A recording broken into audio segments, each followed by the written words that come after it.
नवंबर का पहला दिन, साल था 1984, जब कुछ लोगों की गलती की कीमत देश के हजारों सिखों को अपनी जान देकर चुकानी पड़ी। माओ के सामने उनके बच्चों की, सुहागनों के सामने उनके पति की दिन दहाड़े हत्या कर दी गई।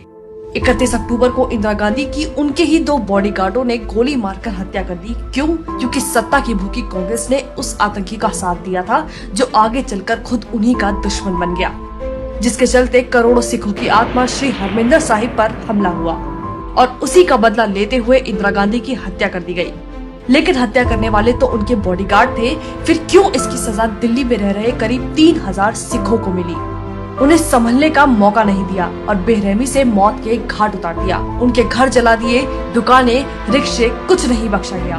इन दंगों के आरोपी भी और कोई नहीं बल्कि सज्जन कुमार और जगदीश टाइटलर कांग्रेसी दरबारी निकले, जो 37 सालों तक खुलेआम घूमते रहे। सज्जन कुमार को मोदी सरकार में ही सजा मिली।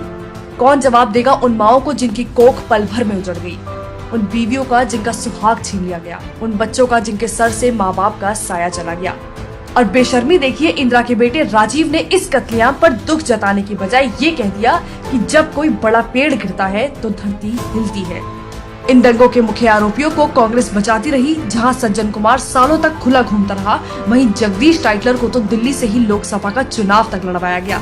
ये जानते हुए भी कि वो दंगे का आरोपी है, उसे कैबिनेट में शामिल किया। सिर्फ यही नहीं, आज भी वो कांग्रेस के समारोह में दिखाई देता है। इस नरसंहार को 38 साल हो गए हैं, लेकिन सिख विरोधी इन कांग्रेसियों ने कभी माफी नहीं मांगी। अलबत्ता कांग्रेसी सैम पित्रोदा इस नरसंहार पर हुआ तो हुआ कहकर जख्म पर नमक छिड़कने का काम करता है।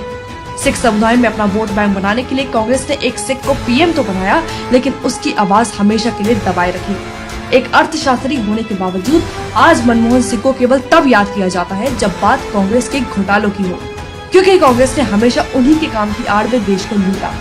और ये तो सब जानते हैं कि आज भी कांग्रेस में मनमोहन के अलावा कोई बड़ा नेता सिख समुदाय से नहीं। तो आखिर कांग्रेस को सिखों से इतनी नफरत क्यों है?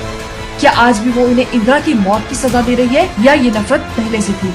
फैसला अब सिख भाइयों को करना है कि वो अपनी धर्म विरोधी सरकार के साथ खड़े हैं या उसके साथ जिसने हमेशा सिख ही नहीं बल्कि पूरे देश को अपना परिवार माना है।